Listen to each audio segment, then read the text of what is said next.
Assalamu alaikum warahmatullahi wabarakatuh. Bismillahirrahmanirrahim. Assalatu wassalam ya Rasulillah Sayyidina Muhammad ajma'in. Que a paz e bênçãos de Allah estejam com todos, com o profeta Muhammad sallallahu alaihi wasallam, sua família, seus seguidores. Pessoal, faz uma semana, né, que nós não nos reunimos. Semana passada foi Dia das Mães, tanto aí no Brasil quanto aqui na Turquia, então foi bom fazer uma pausa, né, para nós aproveitarmos o nosso tempo com a nossa família, também descansarmos um pouco. Imagino que são dias um pouco mais cansativos, né? Porque aqui é final de semestre do ano letivo, aí para vocês também é final de semestre do primeiro semestre do ano, então é sempre um pouco mais corrido. Eu queria registrar também que essa semana nós perdemos um grande sábio, Sheikh Khaled Takeldim, que Allah esteja satisfeito com ele, que Allah o perdoe, que Allah o aceite também no paraíso, inshallah. Sheikh Khalid Takeldin era um sheikh egípcio brasileiro, muito, mas muito importante no desenvolvimento do Islã no Brasil. Ele trabalhava, a vida dele toda foi basicamente dedicada ao Islã. Ele trabalhava com dawa, trabalhava também com certificação halal, foi responsável pela publicação de uma série de livros que, sem ele, muitos livros islâmicos no Brasil nem sequer chegariam, nem sequer seriam traduzidos. Então, Sheikh Khaled é uma pessoa que realmente vai deixar muita saudade. E eu, particularmente, falei com ele há muito pouco tempo, há 20 dias atrás, 25 dias atrás, ele estava no hospital. Enfim, estava nos seus últimos momentos, mas enquanto a gente conversava, ele sempre muito atencioso, muito solícito, sempre muito positivo, né? Então, gostaria de deixar registrado aqui o quão importante ele foi, não só para mim, mas para vários muçulmanos no Brasil todo. Que Allah facilite, dê forças à família, ao filho dele, né, que doou na tentativa de ajudar o pai no tratamento do câncer, em toda essa questão relacionada ao câncer, doou um dos seus órgãos para o pai, infelizmente ele acabou falecendo, né, não resistiu. Então, que Allah subhanahu wa ta'ala tenha misericórdia, que aceite ele no paraíso, e facilite também, e dê paciência para a família, inshallah. Só uma última questão ainda sobre o Sheikh Khaled. A gente estava falando recentemente sobre a importância do livro Riyadus Salihin, de publicar ele novamente no Brasil. Então, ele estava me ajudando a buscar formas de viabilizar novamente a publicação e, enfim, os direitos, né, relacionados à obra para poder circular, inshallah, chegar nas mãos dos muçulmanos aí no Brasil. Então, só queria aproveitar a oportunidade e deixar registrado a importância, não só por isso, mas diversas outras boas ações desse grande estudioso, né, desse sábio. Bom, hoje nós vamos começar a falar, então, na verdade já começamos na última aula, falar da questão da Sunna, da autoridade do profeta Muhammad sallallahu alaihi wasallam, pautado principalmente no Imam Shafi. Nós poderíamos usar outros autores, poderíamos pensar em outros, através de outros sábios? Poderíamos, claro, mas Imam Shafi é fundamental para pensar a autoridade do profeta, sallallahu alaihi wasallam, porque ele é o primeiro a sistematizar, a trazer uma metodologia para o estudo da Sunna. Então, Imam Shafi é extremamente importante por isso, e ao longo dessa apresentação, ao longo dessa aula, isso vai ficar claro, né?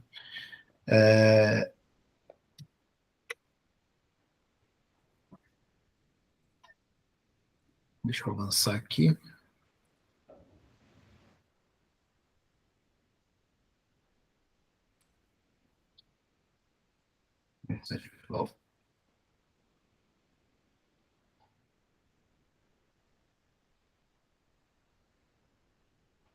Sim.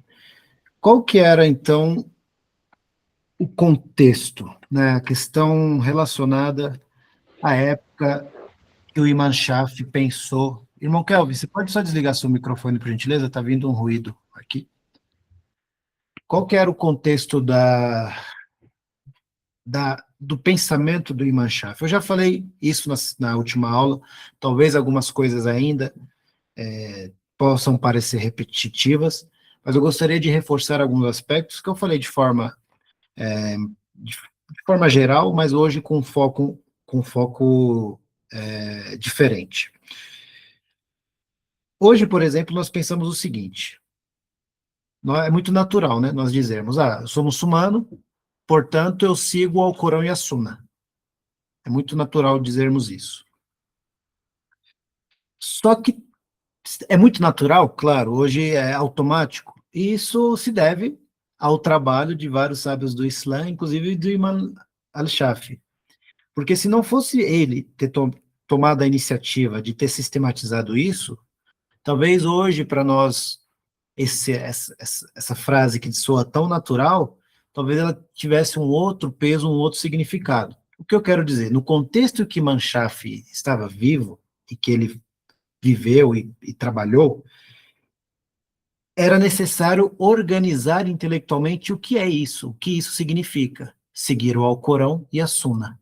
Foi necessário organizar isso. E esse contexto é um contexto literalmente, de problematização da religião, de problematização do din, de pensar, de refletir, de debater, de colocar as ideias à prova. Isso é muito natural da própria história do Islã. Por quê? O Imam Shafi ele está situado nos séculos II da história islâmica,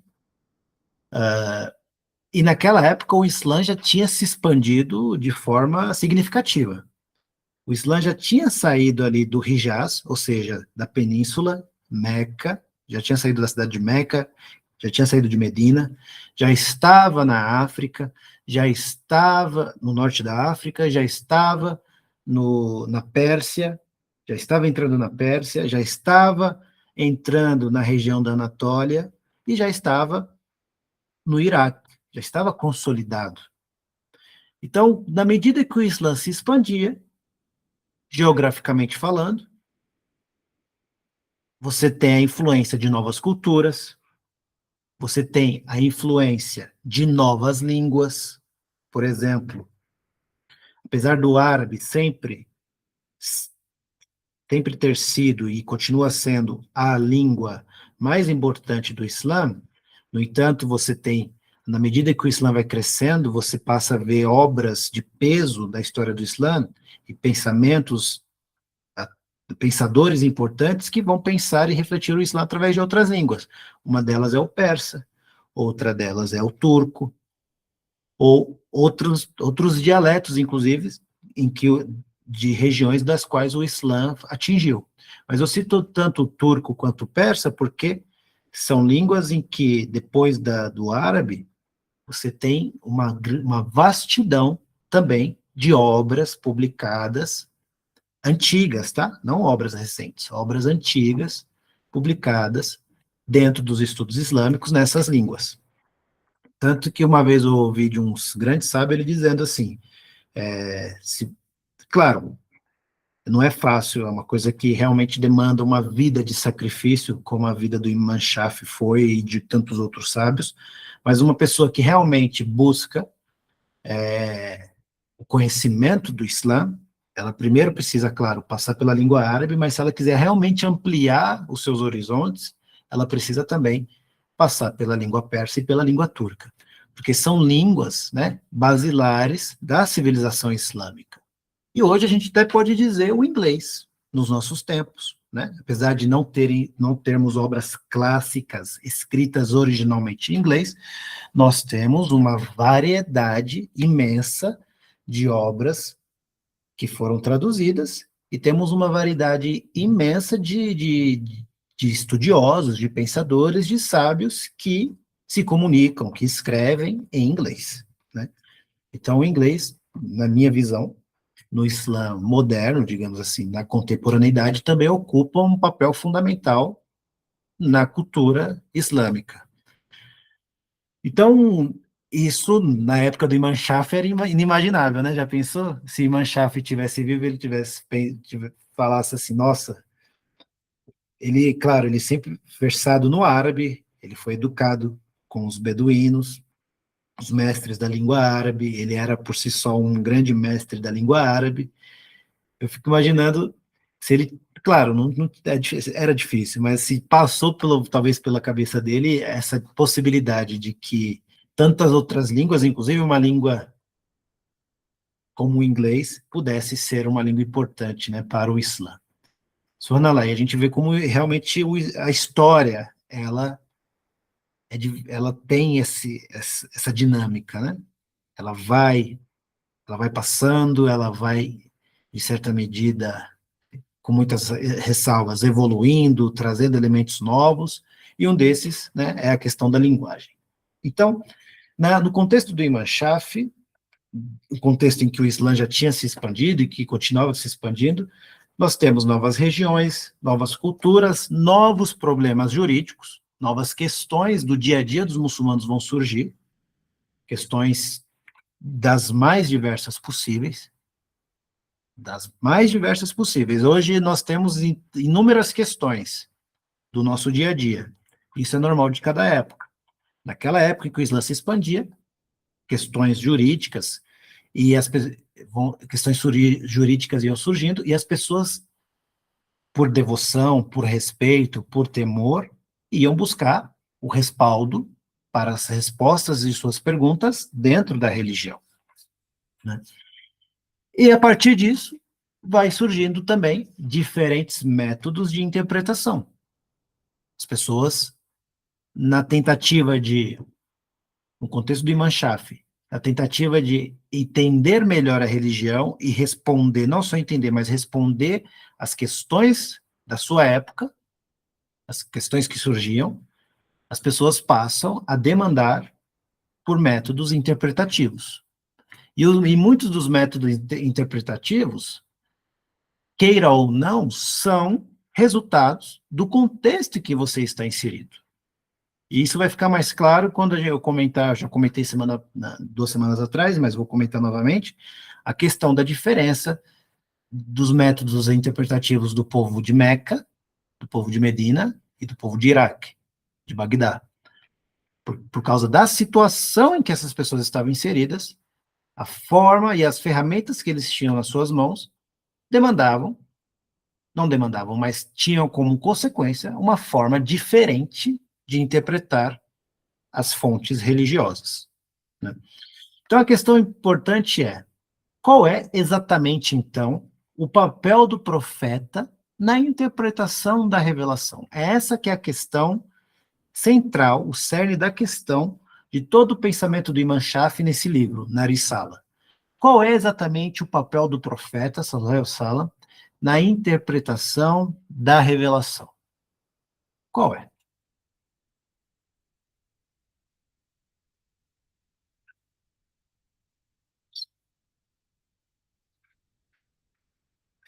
Uma questão que a gente tem que pensar também é, naquela época, claro, nós tínhamos muçulmanos que de forma temporal e geográfica estavam muito próximos do profeta, sallallahu alaihi wasallam, temporalmente falando, muito próximos também dos seus seguidores, muito próximos daquela cultura, digamos, do Islã primitivo, do Islã dos primeiros séculos, diferente de nós, que estamos séculos distantes. Além de estarmos séculos distantes, estamos milhares de quilômetros distantes de onde o Islã começou. Eu estou um pouco mais perto, vocês bem mais longe, né? Mas estamos distantes. A questão que nós temos que pensar, antes de tudo, é os muçulmanos naquela época, que estavam geograficamente e temporalmente próximos ao profeta, eles realmente respeitavam ele? Essa é uma questão importante. Claro que respeitavam. Eles tinham um grande respeito e temor pelo profeta.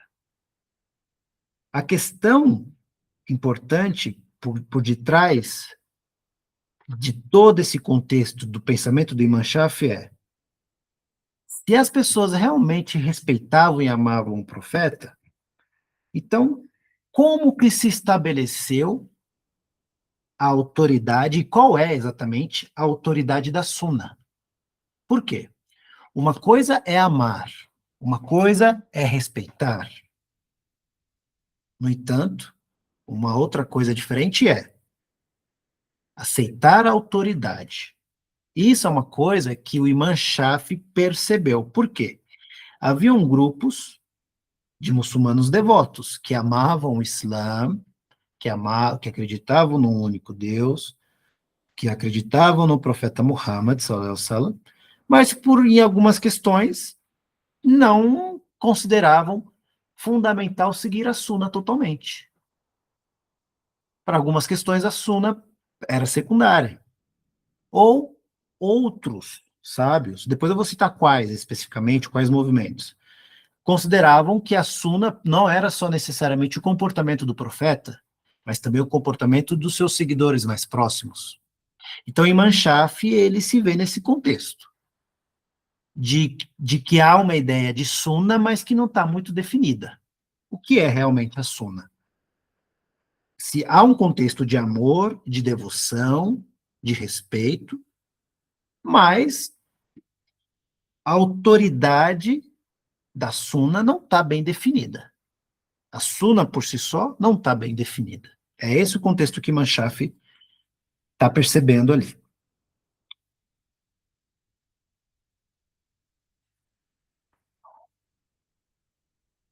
E nesse contexto, haviam, claro, diferentes grupos, mas principalmente dois que são os mais influentes. São grandes, digamos, grandes tendências intelectuais da época. O primeiro é Al-Hadith, ou seja, o povo do Hadith, e o segundo, Al-Rai, o povo da opinião. Começando pelo povo do Hadith, era um grupo, não era organizado em instituições, tá, gente? Não era uma coisa assim, uma instituição fechada em muros, com a placa, não. Era uma tendência de pensamento, era uma forma, uma visão de mundo coletiva que existia num determinado local. No caso do Al-Hadith, principalmente no Hijaz, em Meca e Medina. O Al-Hadith estava principalmente associado àquela a valorização da transmissão dos hadiths que eram atribuídos diretamente ao profeta. E isso acontecia, né, essa forte valorização acontecia pelo fato das pessoas que, que estavam inseridas nessa corrente intelectual terem vivido nos mesmos lugares onde o profeta Sallallahu viveu, Meca e Medina. Então, as ferramentas que essas pessoas tinham nas suas mãos eram, literalmente, as fontes mais próximas do profeta Muhammad Sallallahu Alaihi Wasallam, pelo ambiente que eles estavam. A corrente de transmissão estava muito mais nítida ali. E essas pessoas, elas tinham uma grande preocupação em preservar as práticas do profeta, as práticas mais gerais, desde as mais simples, as mais complexas, práticas essas que atendiam, que davam conta de todo o cotidiano das pessoas.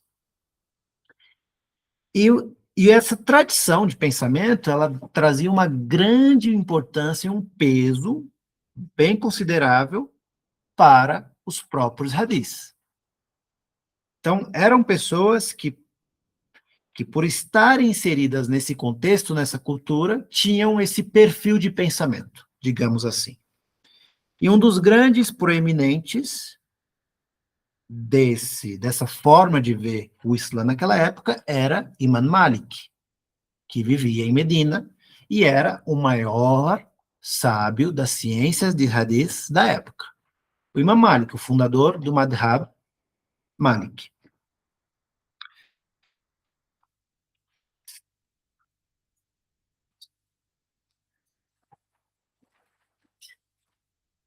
Por outro lado, nós temos o Ahlarai, que era o povo da opinião. Né? Pode parecer, né, o que seria opinião? Seria as pessoas que ficavam opinando, que ficavam criando, inventando? Não.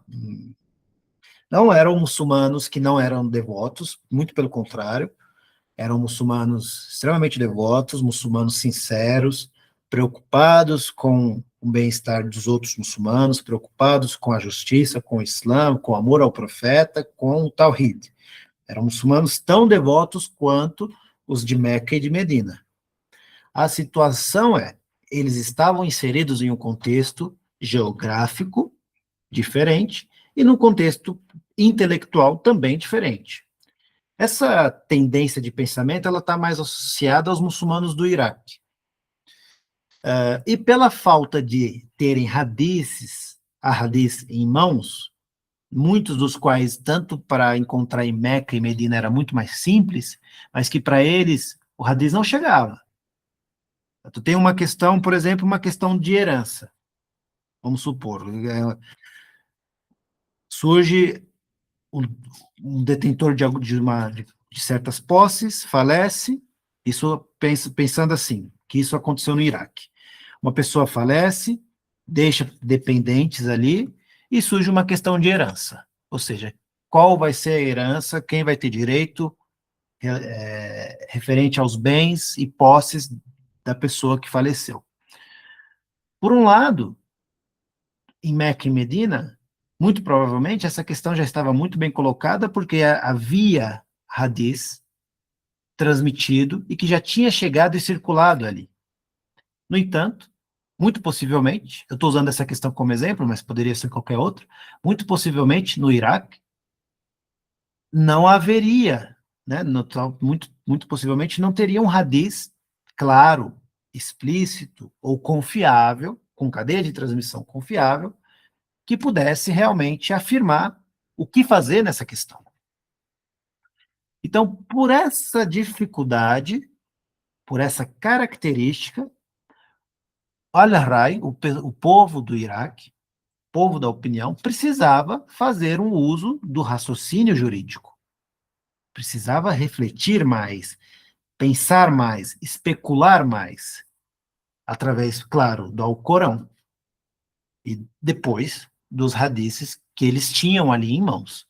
Na ausência de um hadith explícito, era necessário usar uma metodologia que se usa até hoje, que é analogia, ou seja, fazer comparações, eliminar possibilidades, comparar, ver ponderar a situação, o que se encaixa, o que não se encaixa, onde que dá para ir, o que de fato está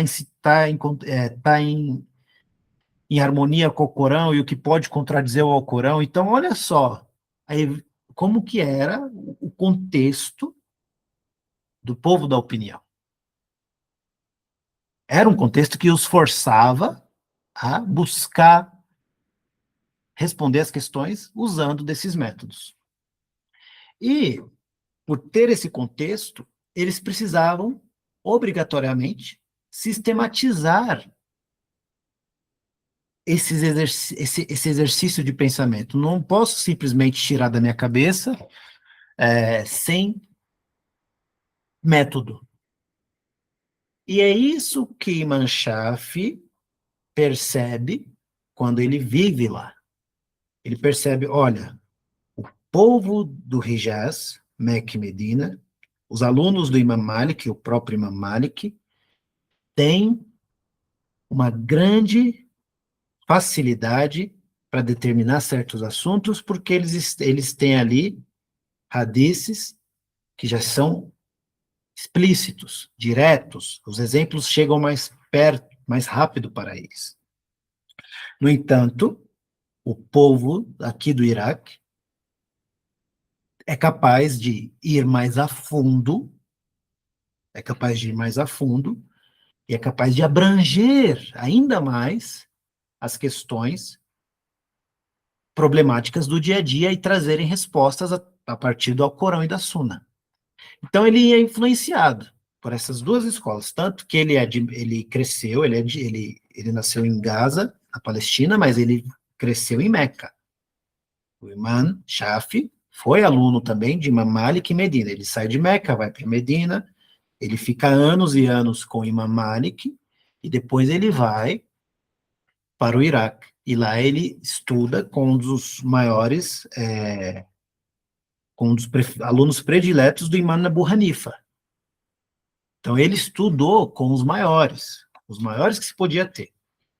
Então ele é influenciado por esses dois ambientes. Então isso, né, Al-Hadiz e Al-Rai foram fundamentais para a formação do pensamento do Imam Shafi e para a elaboração do texto que nós estamos estudando, a Risala, né?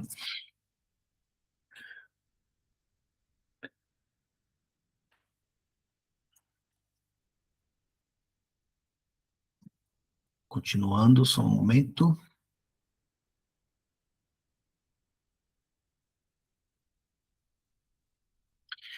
Então, por essa influência toda, claro, existem muitas outras coisas que influenciaram o Imam Shafi, nisso a gente poderia falar de aspectos específicos da biografia dele, mas já falamos na última aula. Então vamos já entrar mais agora na obra em si, na Risala, né? A Risala, ela tem um importante lugar na religião, porque ela é uma das obras mais importantes da história do Islã e uma das obras mais importantes do Usul al-Fiqh, do pensamento jurídico islâmico. Quando você, por exemplo, não sei se aqui no grupo tem alguém que estuda direito, que estudou, que é formado, mas se você for estudar direito, você vai ter, logo no primeiro ano, como matéria obrigatória, o estudo da filosofia do direito. Aí se pergunta por que uma pessoa que vai estudar direito, vai se tornar bacharel, vai estudar a filosofia do direito. A filosofia, eu, por exemplo, da área de história, estudei a filosofia da história. Por que é necessário estudar a filosofia, né, das áreas específicas?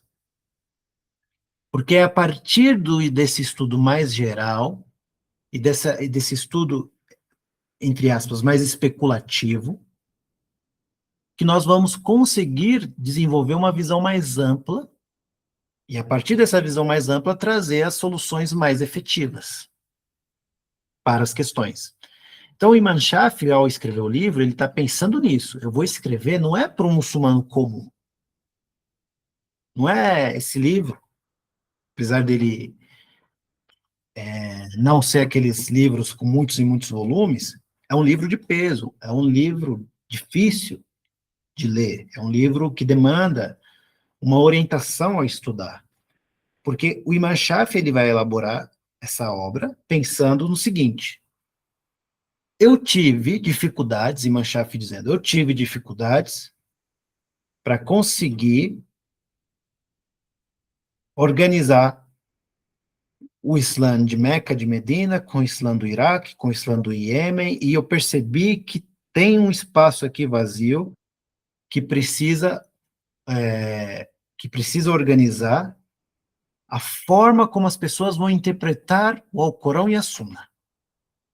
Então ele se propõe a escrever um manual, um livro de filosofia do direito islâmico, um livro de metodologia do direito islâmico em que vai se pautar principalmente no Alcorão. A maioria dos argumentos do Imam Shafi são argumentos corânicos, são argumentos em que ele se baseia em versículos do Alcorão.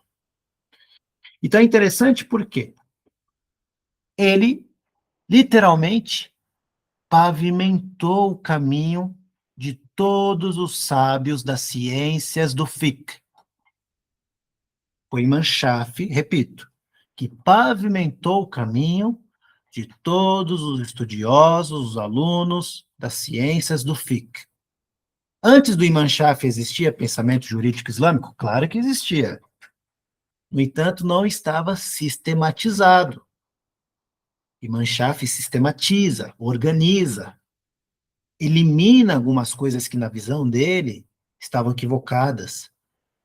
E ele abre todo o caminho e constrói literalmente através do seu pensamento, não só dessa obra, porque essa obra ela não está isolada, tá, pessoal? A Risala é uma obra, porém existem outras muito importantes que dialogam muito com essa mesma obra, a Risala. Então, o Imam Shafi'i foi um autor de mais de 100 livros. Provavelmente 50, 60 desses livros chegaram até nós. Mas a Risala, especificamente, ela estabelece um pilar do fiqh. Ele estabelece o seguinte: tudo bem, você quer entender o Islã, você quer interpretar o Islã, você quer responder às questões do dia a dia que podem surgir dentro da vida de um muçulmano, perfeito. No entanto, há um caminho para isso. E ele, no livro Ar-Risala, estabelece esse caminho. Então ele vai organizar aqui na Risala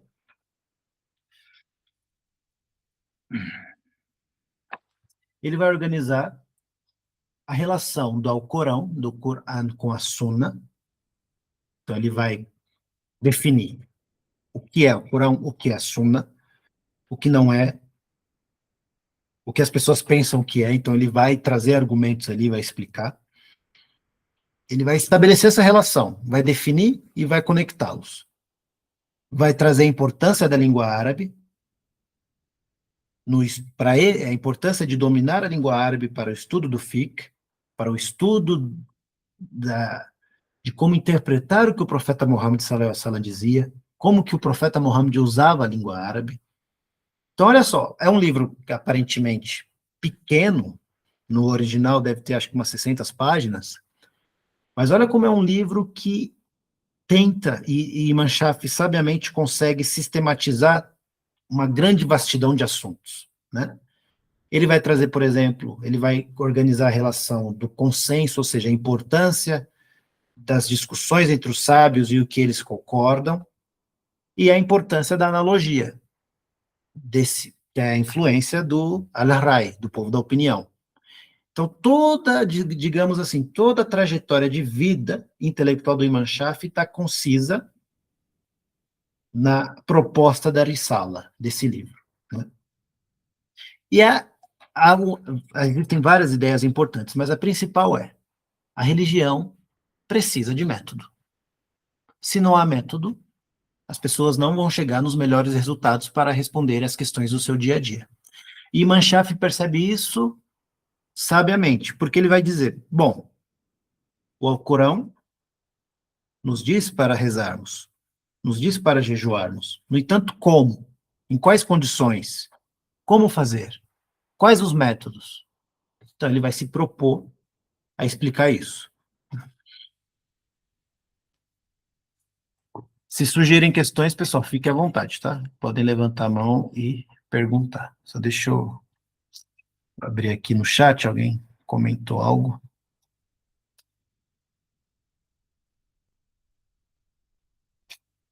Filosofia e também história do direito. Perfeito.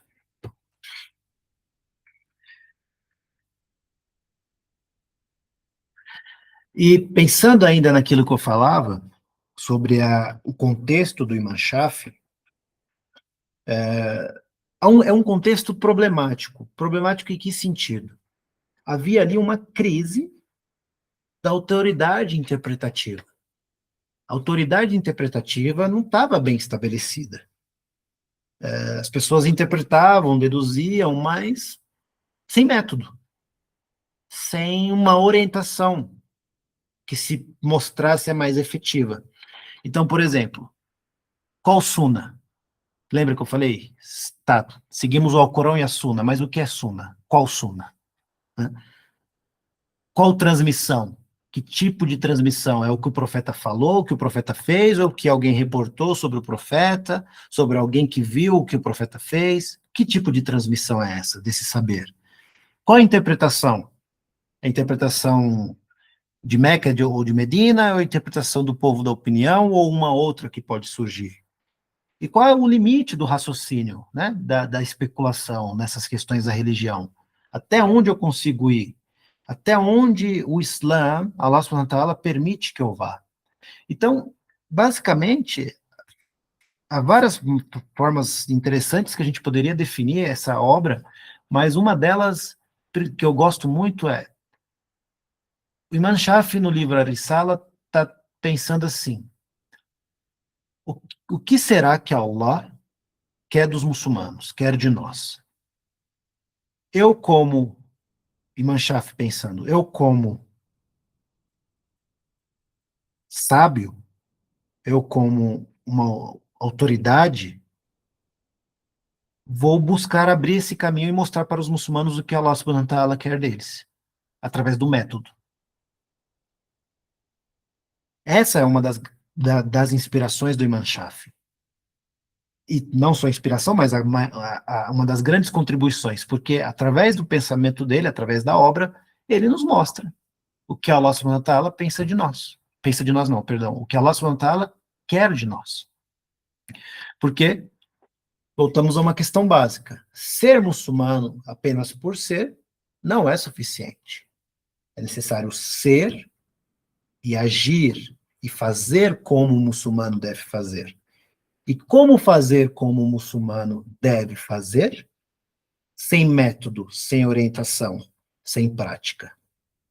Porque se o muçulmano apenas eu sou muçulmano, mas posso rezar como um outro qualquer, como um cristão. Eu sou muçulmano, mas eu posso jejuar como uma pessoa de outra religião. Eu sou muçulmano e posso me vestir como pessoas de outras culturas, diferentes do... Me, me vestir fora do conceito de modéstia, né? Acho que essa é a melhor forma de expressar essa ideia. Então, Imam Shafi, ele faz isso. Ele mostra para o muçulmano, para o sábio, para o estudioso, o que Allah subhanahu wa ta'ala quer de nós. Continuando, só deixa eu mudar aqui o slide. Então, nesse sentido, ele vai estabelecer, e aí é o ponto principal da nossa aula. Qual é, então, a autoridade da Sunna? Qual é a autoridade da Sunna?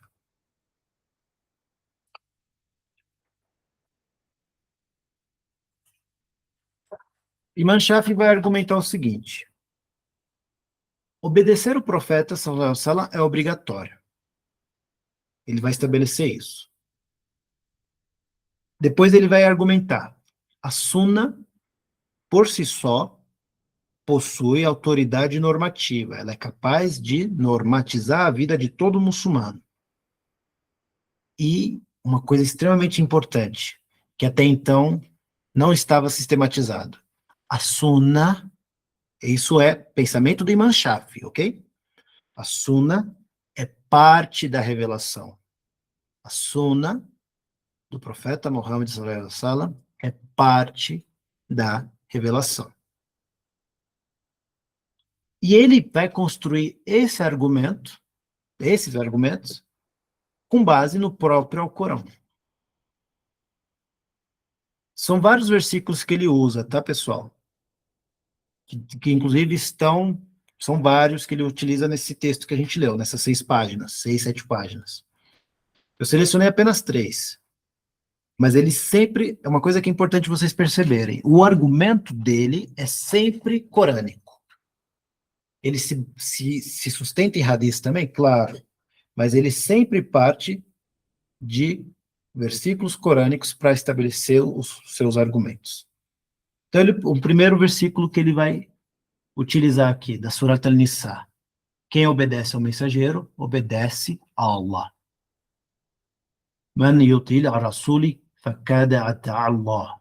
Quem obedece ao mensageiro, obedece a Allah. Ou ainda na Surat Al-Nisa, mais adiante, um pouco mais atrás, perdão, no versículo 65 não crerão até que tomarem como juiz, no caso o profeta Muhammad, sallallahu alaihi wasallam, naquilo que divergem. Naquilo que é divergência, o profeta Muhammad, leia-se a Sunna, é o critério. Fala wa rabbaka la yuminuna hatta yahkumka fima shara bainahum. Não crerão até que tomarem como juiz naquilo que diverge. Um outro versículo, na Surat Al-Ahzab. No mensageiro de Allah, tendes belo exemplo. Laqad kana lakum fi rasulillahi uswatun hasana. No mensageiro de Allah, tendes belo, melhor exemplo. Então, a autoridade do profeta ela está estabelecida pelo próprio Alcorão, e isso fica claro no texto. Vocês leram, vocês perceberam isso. Pode falar, Luan. Bismillah, é uma pergunta rapidinha. Esse conceito é que a Suna, ela faz parte da revelação. Isso vem do Corão, óbvio. Mas a primeira pessoa que trouxe isso foi o Shafi, ou já existiam pessoas anteriores? Primeiro a trazer isso foi Manshaf. Primeiro a trazer isso foi ele. Inclusive, eu vou falar disso adiante. Deixa eu encontrar onde eu anotei. Eu vou falar disso um pouco mais adiante. Ele vai estabelecer a Suna como revelação e vai explicar que há dois tipos de revelação geral, né? Dois tipos gerais. Inshallah, em breve eu vou entrar nesse tópico. Então, pautado nesses versículos do Alcorão, Imam Shafi ele vai dizer o seguinte: olha, o Alcorão está nos dizendo que o profeta Muhammad sallallahu alaihi wasallam é juiz. Não crerão até que tomarem como juiz naquilo que divergem. Surat An-Nisa, versículo 65. O profeta Muhammad também é referência. No mensageiro de Allah tem belo exemplo. Laqad qala lakum fi rasulillahi waswatun hasana. E o profeta Muhammad também é autoridade decisiva. Quem obedece ao mensageiro, obedece a Allah. Então a partir desses versículos, e não só esse, vários outros, o Imam Shafi vai dizer, olha, Allah subhanahu wa ta'ala está dizendo isso no Corão. Portanto, o que o mensageiro de Allah faz, por natureza, tem autoridade. E essa autoridade emana de Allah subhanahu wa ta'ala. Então aqui ele resolve uma primeira questão.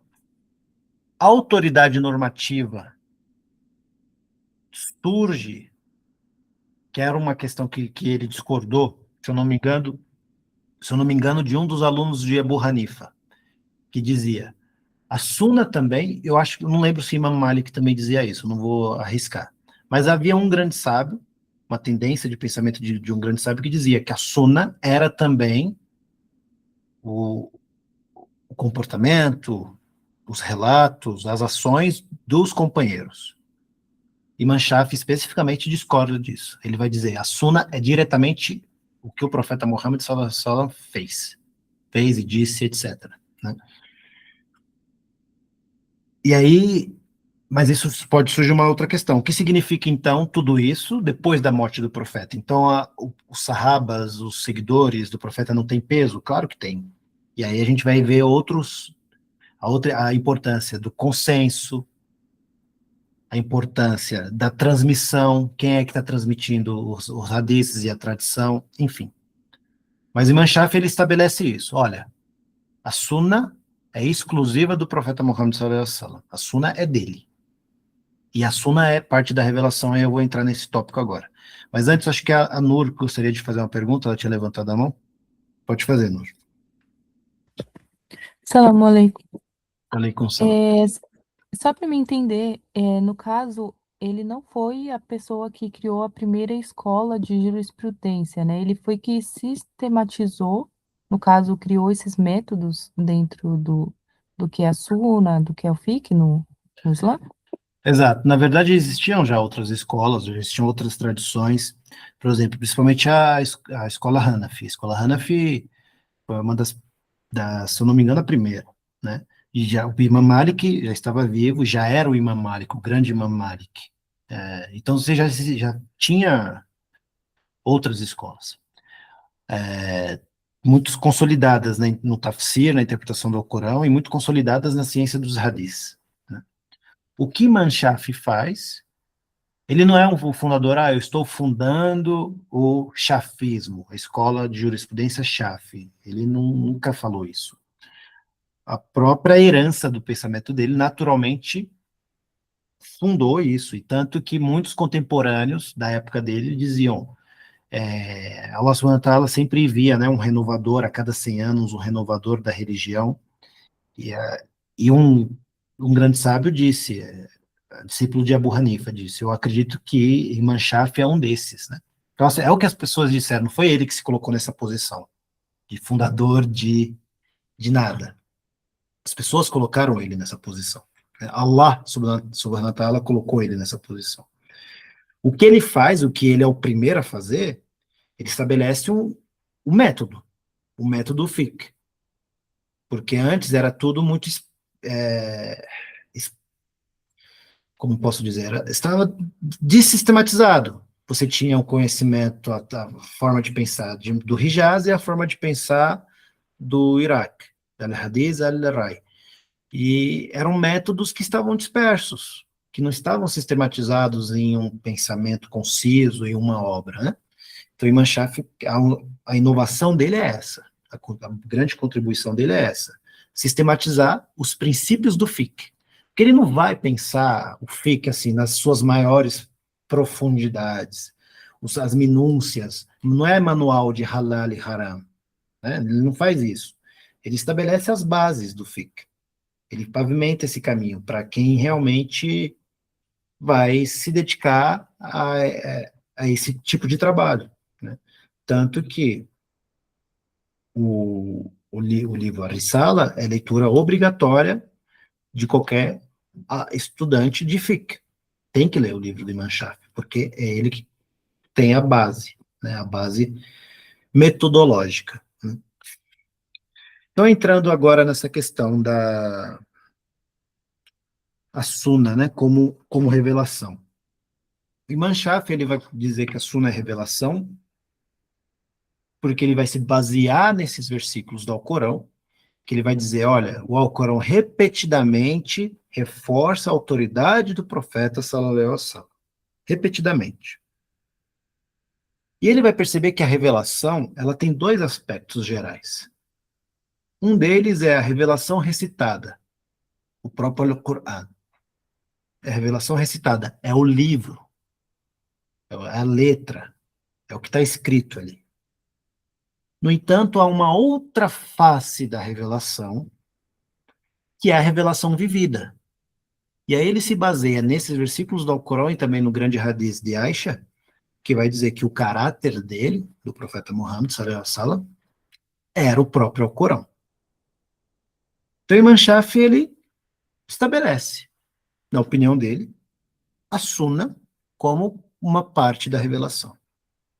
A Sunna como revelação.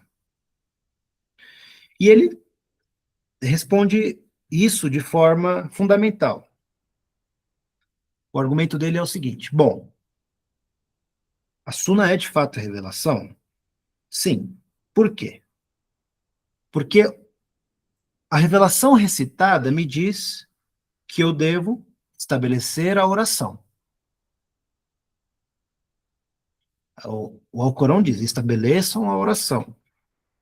No entanto, a revelação vivida, a Sunna, vai me estabelecer quantas raká, como fazer, quais são os horários, quais os detalhes. E essa revelação vivida é a Sunna. Então, percebem, pensando na forma de raciocínio do Imam Shafi, o mandamento da oração e a prática da oração dizem respeito à mesma coisa, que é a própria revelação. No entanto, um é faça o outro é como, quando, em que circunstâncias. E isso foi respondido pelo profeta Muhammad sallallahu alaihi wasallam, que era também, na sua vida, a própria revelação. Então, sem a Sunna, pensando ainda em termos, claro, do Imam Shafi, sem a Sunna, grande parte do Coran permaneceria geral. A revelação, ela estaria geral, ela não estaria seus detalhes, ela não estaria especificada, né?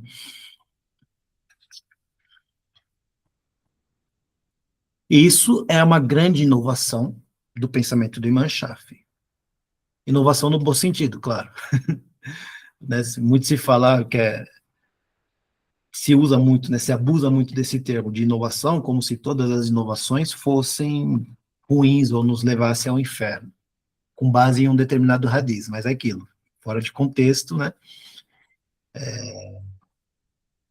Fora de contexto, o Imam Shafi também talvez poderia as pessoas dizer que ele estava inovando, logo ele merece um tipo de punição por isso. Muito pelo contrário, né? Ele está resolvendo aqui uma questão cerne do Islã.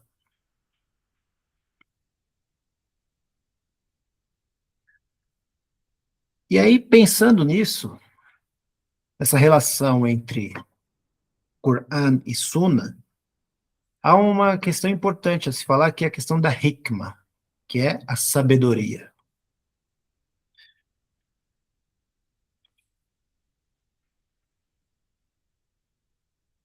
Só deixa eu, antes, comentar uma coisa, antes de falar disso, que eu acabei esquecendo. Há uma questão interessante que é, quando Imam Shafi estabelece também a Sunna como revelação, ele resolve uma questão interessante.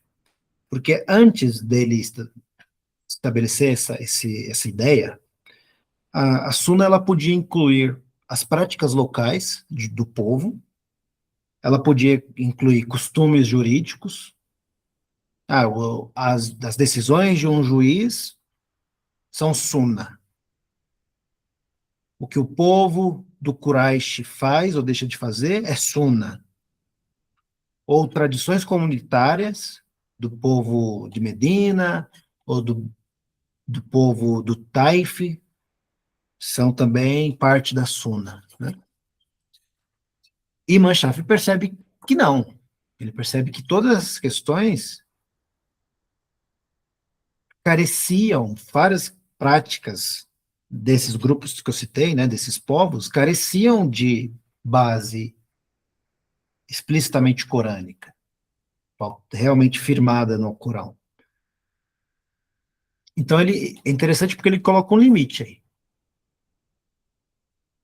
Ele vai dizer, olha, nem tudo, e coincidentemente, essa semana eu achei interessantíssimo um rapaz saudita, falando assim, olha, não é porque eu sou daqui, que eu sou saudita, que eu uso a roupa árabe, né? Que eu falo árabe, que eu rezo 5 vezes ao dia, e que cresci aqui, estou nessa cultura, isso não faz de mim uma autoridade religiosa.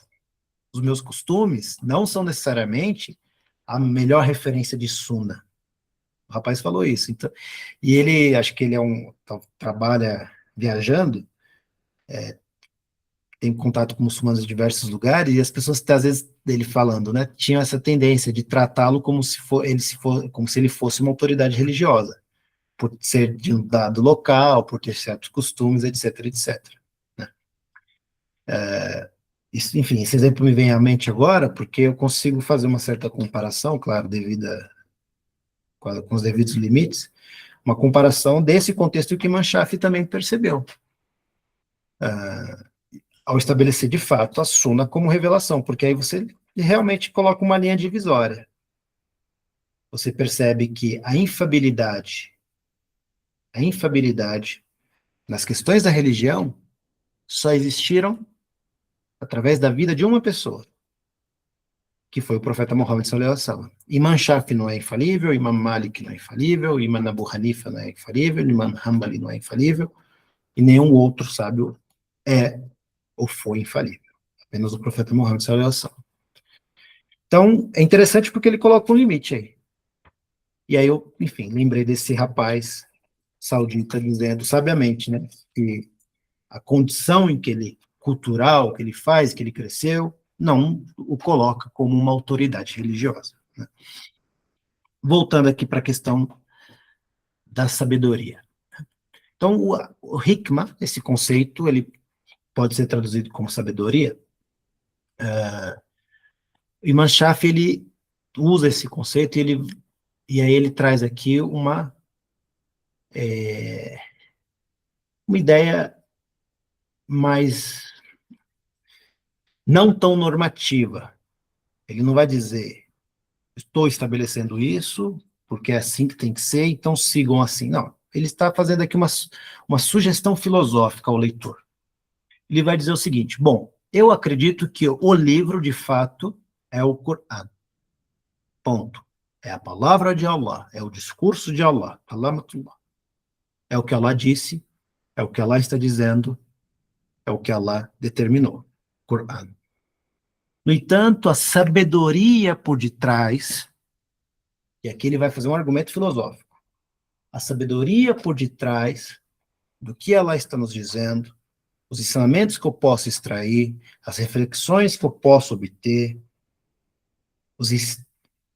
a, as advertências, as experiências espirituais, enfim, tudo que está para além do texto explícito, a sabedoria por detrás disso, al-hikmah, é a Sunna.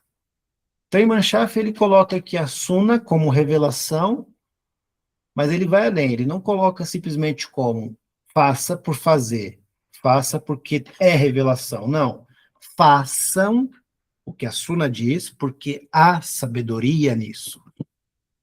Façam o que a Sunna estabelece, porque ela é revelação, mas porque de trás dessa revelação há muita sabedoria, muita hikmah. E nós sabemos, na medida em que nós temos as nossas limitações, nós sabemos, por experiência própria, quanta sabedoria há por detrás de cada sunna que nós praticamos. Sunnas que às vezes estão esquecidas, culturalmente falando, sunnas que às vezes são coletivas, que um povo todo pratica e que, subhanallah, tem um grande impacto na sociedade. Sunna que às vezes a minha mesquita ali pratica, e que se deixar de praticar vai deixar um vazio, alguma coisa vai ficar estranha. Essa é a hikmah por detrás da sunna, né? Então, o profeta, sallallahu alaihi wasallam, não transmite apenas o Corão, ele também o explica e incorpora na prática. E por detrás dessas práticas está toda a sabedoria, o porquê que existe, quais são os efeitos, qual é a razão de ser disso tudo, né?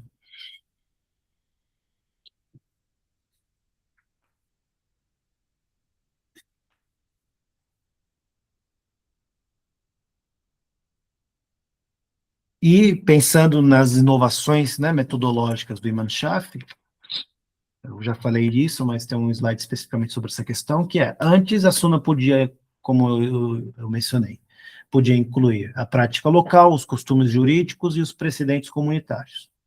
Depois de Imam Shafi, depois da obra Risala, e não só Risala e outras que ele escreveu, a Sunna normativa passa a ser a Sunna normativa, a Sunna que estabelece as normas, passa a ser exclusivamente a Sunna do profeta sallallahu alaihi wasallam.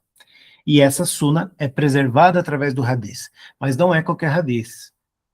É importante dizer, é o Hadith com uma cadeia de transmissão sólida, considerável, porque Imam Shafi também enfrentou essa dificuldade. Ah, isso aqui é Sunna, eu tenho um Hadith sobre isso. A pessoa relatava. Imam Shafi, ao fazer a investigação ali, ele não era como posso dizer, ele não era um grande, ele não era grande em ciências de Hadith como foi Imam Malik, mas ele era um grande também, estudioso de Hadith. Então ele conseguia fazer o juízo de valor ali, da cadeia de transmissão. Ele tinha as ferramentas em mãos para fazer isso. E aí ele vai dizer, bom, aí que está, às vezes, ele discordando do próprio povo do Hijaz. Aí que está, às vezes, a falha metodológica de vocês. Porque vocês estabelecem todos os hadices que chegaram até vocês como normativos. Mas é necessário levar em consideração a qualidade, a consistência dessa cadeia de transmissão. Por exemplo, há uma boa ação de uma pessoa. Existe uma pessoa que fez uma boa ação e ali é a fonte.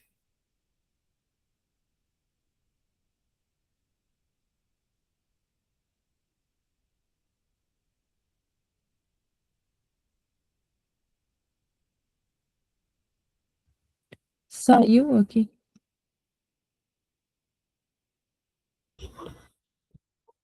Ia dar uma caída aqui também. Deixa eu ver se o professor também caiu.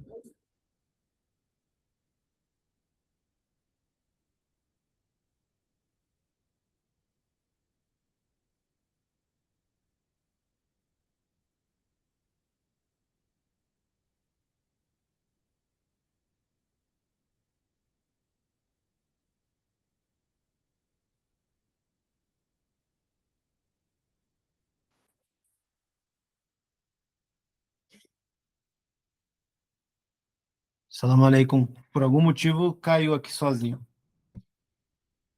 Estão me ouvindo bem? Sim. Então, assim, nessa noção, eu não vou entrar em detalhes, porque é uma discussão técnica, mas como que funciona a transmissão de um hadith?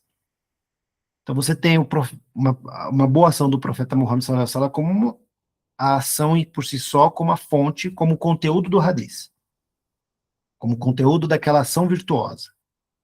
A fonte daquela ação virtuosa é o que ele fez. Uma pessoa viu, ouviu e relatou. A pessoa também é virtuosa, a pessoa também é boa, também tem a sua honra. E essa pessoa transmite para uma pessoa de caráter duvidoso. Transmitiu para uma pessoa de caráter duvidoso e essa pessoa de caráter duvidoso continuou transmitindo. Na metodologia da ciência de Hadith, esse Hadith ele passa a ser complicado. Ele pode ser um Hadith que não será aceito, ou que será considerado fraco, ou que será considerado bom com muitas ressalvas. E aí nisso há vários conceitos que vão classificar os hadiths. Então, o Imam Shafi, ele fala isso para os alunos do Imam Malik. Ele está comunicando isso para a tradição de pensamento do Imam Malik. Ele está dizendo, olha, vocês do Hijaz, mashallah, vocês estão inseridos nesse contexto, de estarem muito próximos dos hadiths. No entanto, qual é a consistência e a qualidade das cadeias de transmissão? Não é qualquer hadith. Não é qualquer hadith. E aí, enfim, ele traz todas essas inovações metodológicas, que até então não existiam. Não existiam dessa forma. Então, como eu dizia, a Sunna ela é preservada através do Hadith, mas não qualquer Hadith. Ele vai estabelecer também ali as bases para estabelecer um Hadith de qualidade. E claro, quem faz isso muito bem é o Imam Muslim e Imam Bukhari, um pouco mais adiante. Eles vão fazer isso de forma que jamais feita até hoje. E a partir do Imam Shafi, nós vamos ter aqui as bases, como eu disse, as bases da ortodoxia do Islã sunita. A base de como nós somos muçulmanos sunitas, de como o Islã sunita se consolidou. A partir do pensamento do Imam Shafi, nós vamos ter o Coran como fonte e autoridade normativa, a Sunna como revelação e autoridade normativa, o Ijma, ou seja,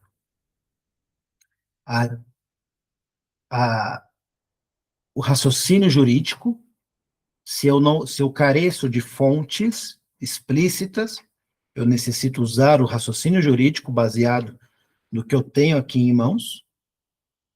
Perdão, o Qiyas é isso, né? Qiyas. E o Ijma, que é o consenso, que eu não posso resolver uma questão sozinha. O Islã não é uma religião, não é o din de uma pessoa só. É um din de um todo, de uma comunidade, de uma sociedade. Então, eu tenho uma questão que vai dizer respeito à minha vida, mas que vai também respingar na vida de outros, no tanto eu preciso do consenso de outros estudiosos, de outros sábios. Isso é ijma. Por exemplo, no Brasil, houve uma fátua muito interessante, que é sobre a questão do consumo de carne halal no Brasil,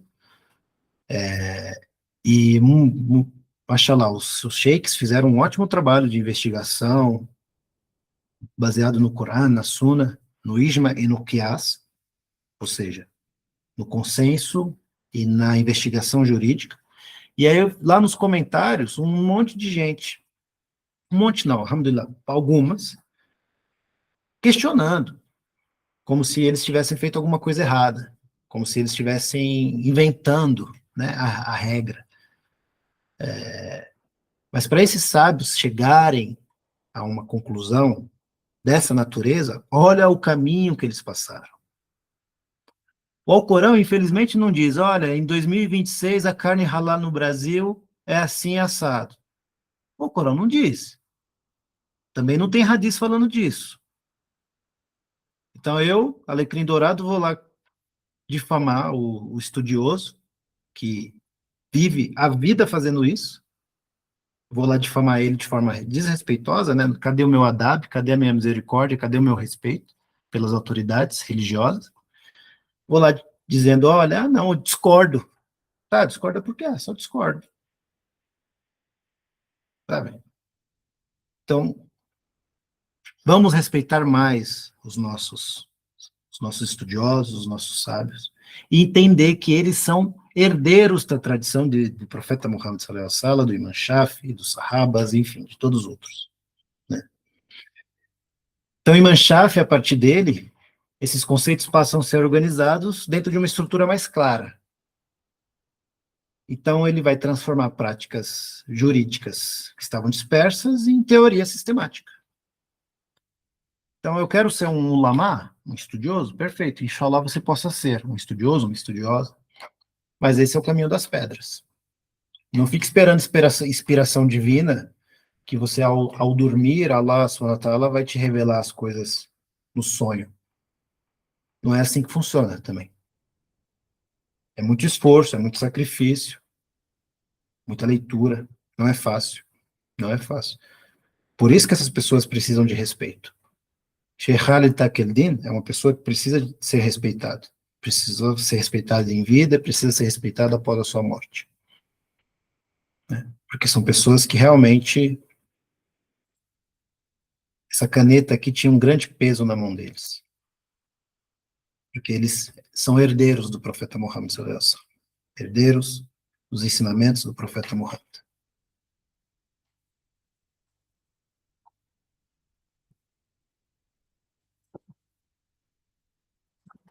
Só deixa eu compartilhar a tela aqui mais uma vez. E nós vamos terminar, inshallah.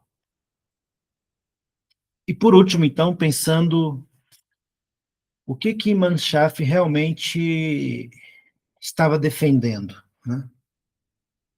Sintetizando tudo que nós discutimos. Ele estabelece a importância de ter métodos. Isso ficou claro, creio eu. É necessário termos método para viver o Islã. É necessário entender como isso é transmitido, quem transmite, para quem, como, quando, em que circunstâncias. É necessário também entender a importância da autoridade. Quem é que pode transmitir? Quem é que pode especular? Quem é que pode estabelecer normas, regras, orientações? E a importância da continuidade, de passar isso adiante, de manter a suna do profeta Muhammad sallallahu alaihi wasallam, uma prática de 1.500 anos, viva e fazendo sentido nos dias de hoje. E, de certa forma, nós aqui estamos nesse esforço.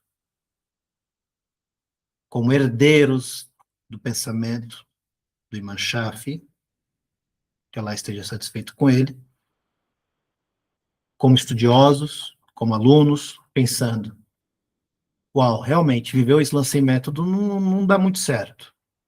Fica meio complicado, porque eu fico refém das minhas próprias ideias, do meu próprio ego. Tá, a questão do método é essa. A porta da transmissão é, tá, mas eu vou receber de quem? Quem vai me passar? Como? E a autoridade? Quem realmente tem legitimidade para os assuntos do Islã? Quem pode falar? Quem pode transmitir? Quem pode orientar? E como isso vai continuar? Como que eu, no meu dia a dia, posso transmitir isso, aplicar isso, passar uma sunna, por mais simples que seja, para o meu filho, para minha filha, para minha esposa, para mim mesmo, né? Tudo aquilo que o mensageiro sallallahu alaihi wasallam jogou provém daquilo que ele compreendeu do Coran. Essa frase é do Imam Shafi. Tudo aquilo que o profeta Muhammad sallallahu alaihi wasallam julgou provém daquilo que ele compreendeu do Coran. Então, que nós possamos, inshallah, entender a Sunna não só como prática cultural do profeta, como costume, que é esse o entendimento que se tem, infelizmente. Mas entender a Sunna também como uma parte da revelação, porque o caráter dele era o Alcorão. A de Aisha dizendo sobre o profeta Muhammad. É assim que eu acredito, né? Assim, dentro dessa metodologia que eu tento viver o meu Islã, né? Somos obrigados a seguir o Imam Shafi e a acreditar em tudo e a concordar com tudo que ele diz? Não, não precisamos. Mas ele precisa ser lido. Precisamos entendê-lo um pouco, né? E saber que ele tem seu lugar, a sua importância, né? Que Allah subhanahu wa ta'ala facilite para nós, nos ilumine com conhecimento benéfico, inshallah, que tenha misericórdia e que esteja satisfeito com o Imam Shafi e com todos os outros estudiosos da nossa religião, que sacrificam e sacrificaram a sua vida pelo Islã, né?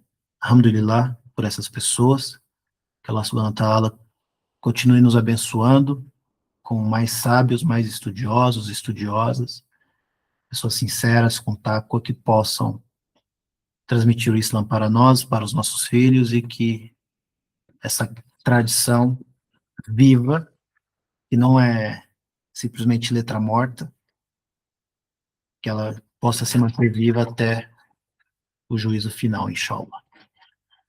É isso, pessoal, muito obrigado. Gostaria de abrir para questões, acho que o Luan pode encerrar a gravação. Fiquem à vontade, quiser fazer comentários. Temos aí uns 20 minutos, inshallah.